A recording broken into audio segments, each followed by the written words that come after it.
California where the sun so warmly shines. Tonight we find the Clampetts in their cabin in the pines. The weather is so cold, hot coffee freezes in the cup. And when the chickens lay their eggs, they lay 'em standing up.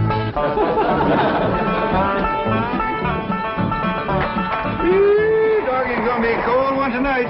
Somebody better get ready to pry that sun up in the morning to get it started. Yeah, sure we'll be glad to get back to that nice warm mansion in Beverly Hills. It ain't no fun sleeping on this cold, hard floor. That's a fact. You think that's bad? You ought to try sharing a room with that wild daughter of yours. Well, leastways you got a bed. That ain't a bed. That's a nest, a roost, and a den and a hutch all in one. Is them animal friends of Ellie's still coming in at night, Granny? Everything that can get through the window. Why don't you shut the window? Because I can't sleep without fresh air. Especially with that third party in bed with us. What third party? Ellie, can you come out here and bring your friend with you? Yeah, Granny. Don't you worry about it, Granny. I'll chuck it out. Whatever it is, you got to get your sleep. Did you us, Granny? Your pa wants that polecat. Give it to him. Now, wait a minute. Don't point that thing at me. You don't want to get drove outdoors on a night like this. Well, don't you want him, Pa? I just want to say that Granny'd appreciate it if you'd have this little fella sleep with his own family. All right, I'll go get the others in. Oh, no. Outdoors with his family.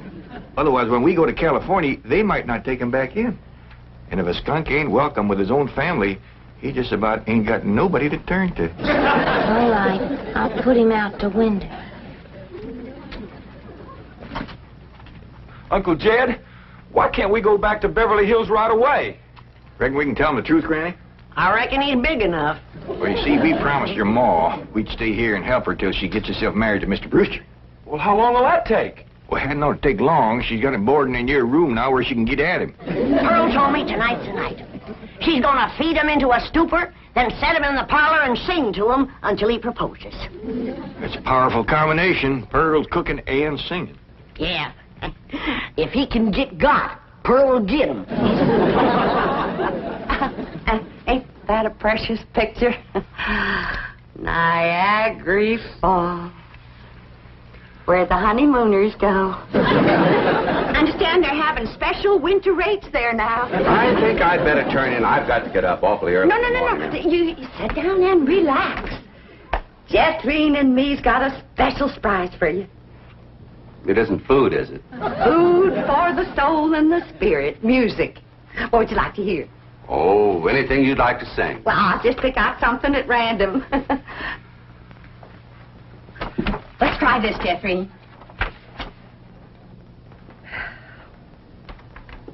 Oh, promise me that someday you and I will take our love together to some sky where we can be alone and faith renew.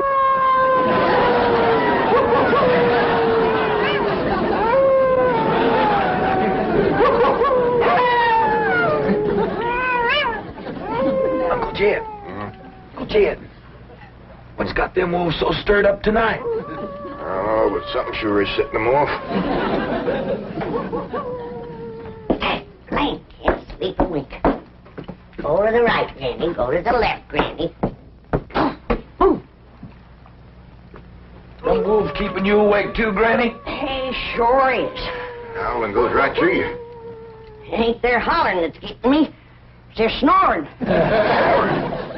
Look for yourself. Ellie's got two of them under the bed. Granny, we gotta get that girl back to Beverly Hills. She's going right back to being a wild cougar. What y'all all doing out here? Trying to keep warm. Sure it's cold in there without you, Granny. Mind if I join you? I reckon so, if you don't mind a little human company for a change. Uncle Jed, we just got to get ourselves back to Beverly Hills. We will, Jethro, as soon as your ma gets proper hitched to Mr. Brewster. Bless you. Oh, Pearl, give it all you got tonight. Oh, we's all gonna be down with pneumonia. Just just a song at twilight when the nights are low and the flickering shadows softly come and go.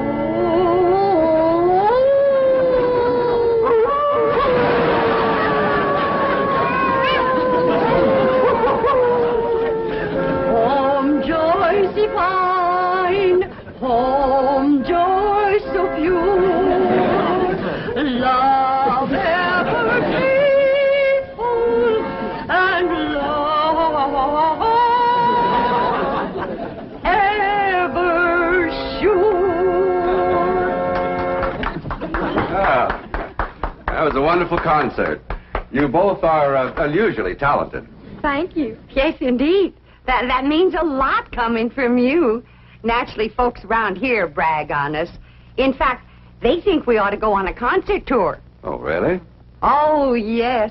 My neighbors is always after me to sing out of town. Well, I can understand that.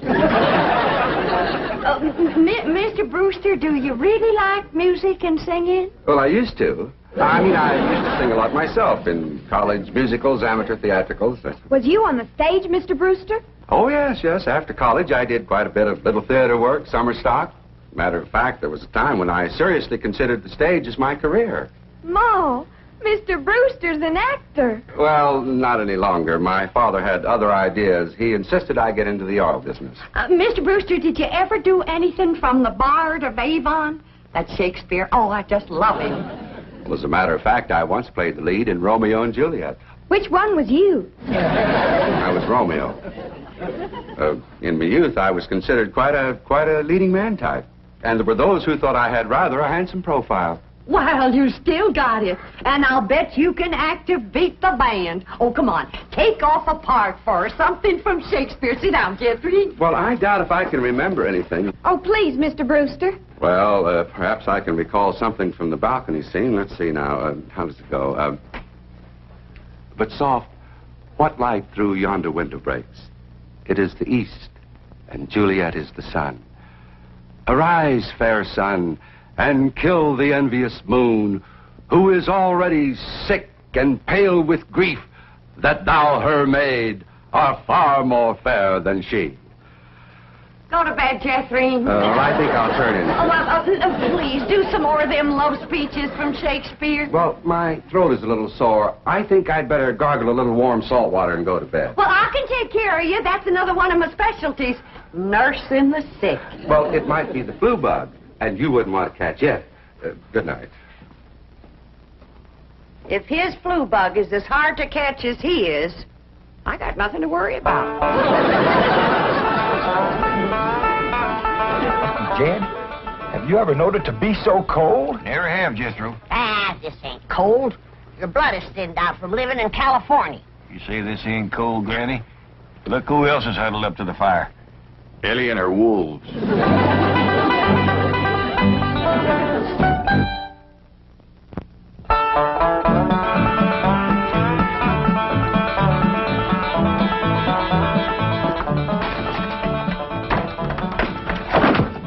Still cold this morning, Granny. Cold? You call this cold? Why, I remember a winter morning that was so cold that when I went to milk the cow, the milk froze before it hit the pail. I had to break it off in sticks. Yes, sir. I carried a double armful of milk in and never spilt a stick. Gee, Granny, how'd you drink it? Bite on it? Nope. But you did. You're in a right good mood this morning. Jed, I got a feeling in my bones that Pearl got him last night. Oh, I seen Mr. Brewster's car coming down the road, and Aunt Pearl's with him. I told him, my bones is never wrong.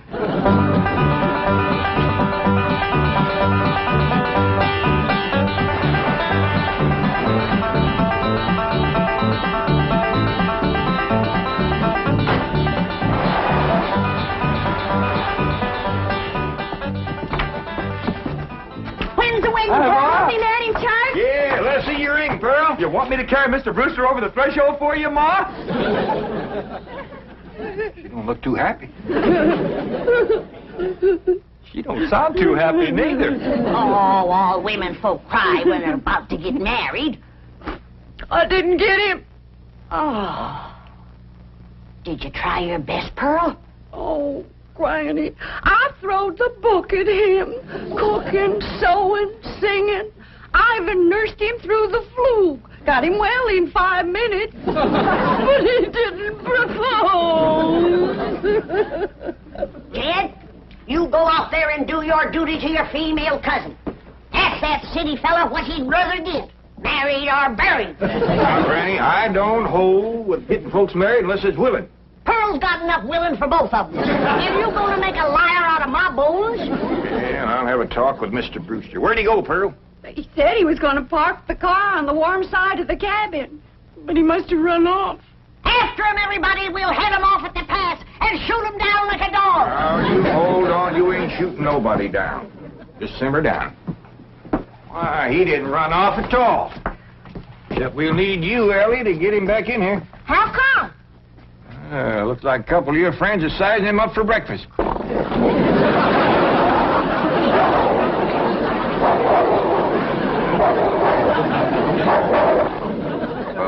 in all sincerity, Mr. Clampett, your cousin Pearl is a very remarkable woman. It's just that, well, I don't want to get married. Oh, I understand that, Mr. Brewster, and I thank you for speaking the truth like a man, but my cousin Pearl has got herself a problem. Oh, what's that? Well, ain't no secrets in the hills, and everybody's dog knows that you've been boarding with her over at her place, and they all know she's had her cap set for you. And, oh, I ain't blaming you, Mr. Brewster. Jed? Did he say yes? Can we come out now? Not yet a while, Granny. Well, if you're too chicken to shoot him, Ellie's got her wolves standing by. Mr. Brewster, in order to save my cousin Pearl from shame, I'm going to ask you to do me a big favor. Anything I can do. I want you to propose to her in front of somebody. But, And let her turn you down, of course. oh, I see. Of course, yes, that'll save face. Pearl will know that she's supposed to turn me down. Oh, sure, we'll have an understanding with Pearl. Now, the one I think you ought to propose in front of is Elverna Bradshaw. You know, Mr. Clampett, this idea of yours is quite inspired. Oh, it's just a notion. You see, Elverna is the biggest gossip in the hills. No, really, it's brilliant. It combines drama, pathos, suspense. It has a happy ending. Great third-act curtain. It's real theater. Of course, you'll have to be convincing, so Elverna will... Convincing? Why, I'll give a performance that the people of these hills will remember as long as they live. Well, just so that... When Pearl Bodine turns down my impassioned proposal of marriage, there won't be a dry eye in the house. Elverna, don't cry easy. Oh, well, now, surely you're not going to waste this dramatic scene before just one person. Well, I reckon Elverna's daughter... I've got it. I've got it at the movie house where Pearl plays the piano. You want to propose there? Well, it's perfect. Everybody in town will see it. I want to kind of shame you to be turned down in front of all them people? Well, it's just a performance. I've learned one thing in the theater. An actor always gives a better performance in front of a full house. Well, doggies, that sure is nice, sir. You? It's my pleasure, Mr. Clampett. Mrs. Bodine, Granny, come on in. Come on in, everybody. How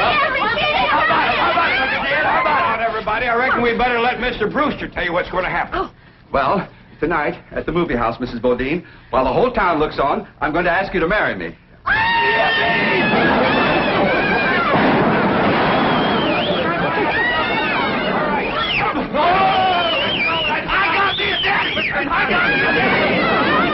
This calls for a whopping big snort. Now, will y'all quieten down, everybody, until you hear the rest of the story. Now, Pearl, when Mr. Brewster asks you to marry him, you're going to say no. Not unless I'm as drunk as you are.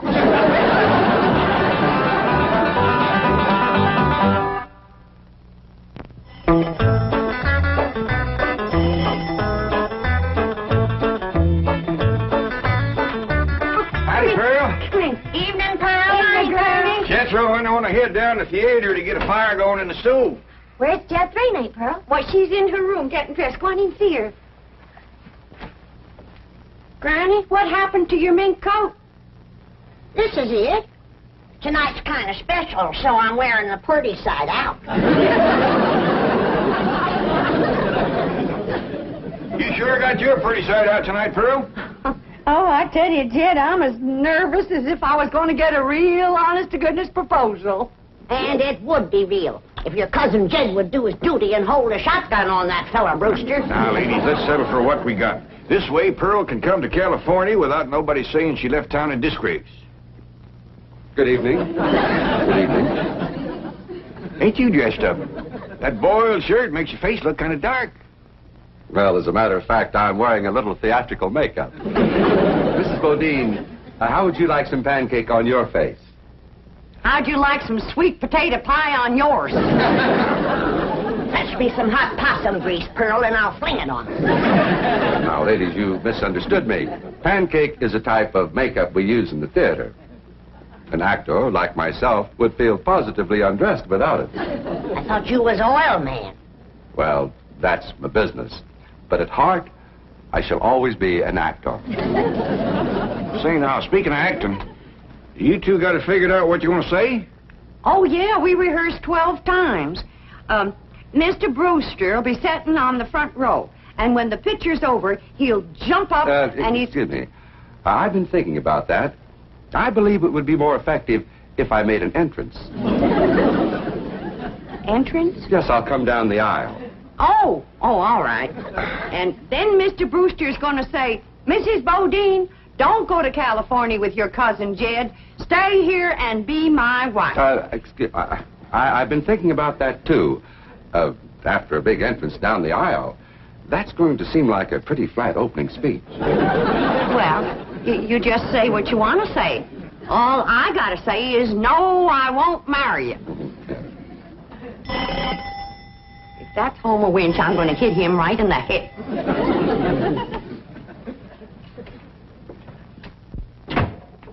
Good evening, Pearl. Brenda Bradshaw, what are you doing here? Well, you and me being such close friends, I just thought I'd offer to play Piany for you at the theater tonight. Why? Surely you're not going to show up and have folks whispering behind your back all during the picture. What in the world would they be whispering about? Pearl, I'm your best friend. You don't have to pretend with me. The whole town knows how you've been flinging yourself with that brother of yours. For your information, Alverna Bradshaw, Mr. Brewster proposed to me 12 times today, and 12 times I turned him down. Is that why he give you this here mink coat? 'Cause you turned him down? This here mink coat was given to me by my niece, Ellen May Clampett. Oh, Pearl, I keep telling you, you don't have to pretend with me. I'm your best friend. Well, Alverna Bradshaw is your best friend. You're up to your eyeballs in enemies. Mr. Brewster, if you was to go in there now and propose in front of Alverna, you could save yourself a trip to the theater. And the news would get around a heap quicker. You don't understand, Mr. Clampett. An actor needs an audience. Alverna, if you don't mind, I'd like you to get out of my coat and out of my house. I'm going to be late for the theater. Pearl, take your best friend's advice and sneak out of town quietly. You can depend on me to smooth everything over. Thanks for nothing.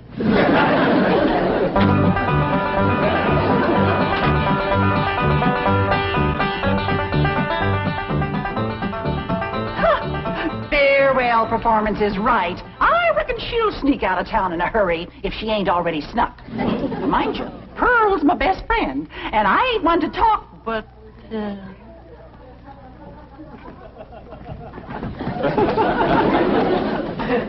Good evening, lady.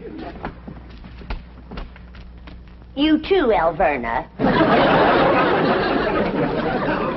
I noticed Mr. Brewster wasn't with her. Oh, and did you see that mink coat? Well, I wouldn't trade this little band of gold and a home-loving husband for a dozen mink coats. Would I, Luke? Luke? Luke Bradshaw! That little sneak, he got away again.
Mrs. Bodine, I just saw that poster out front.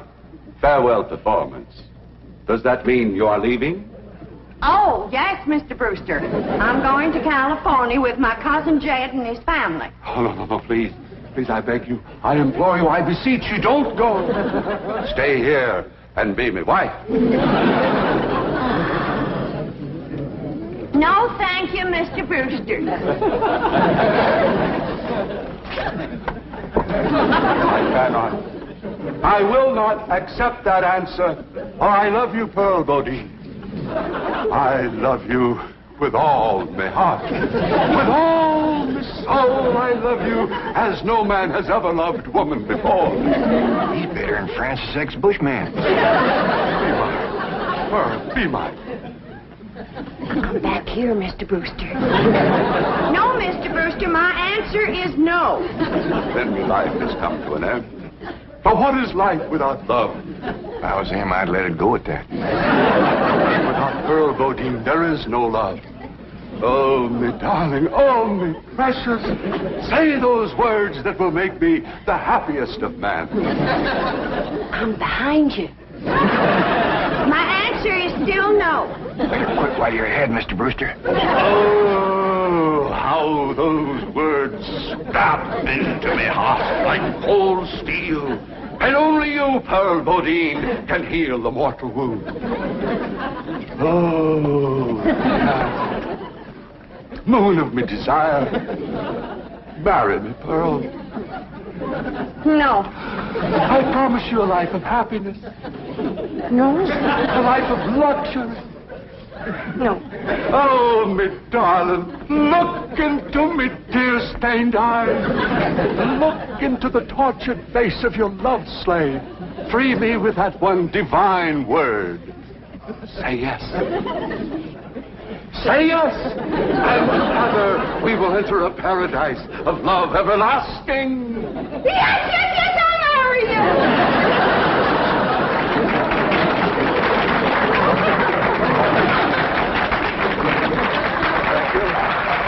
Thank you very much. Did you say yes? Yes. I hadn't said yes. I was ready myself.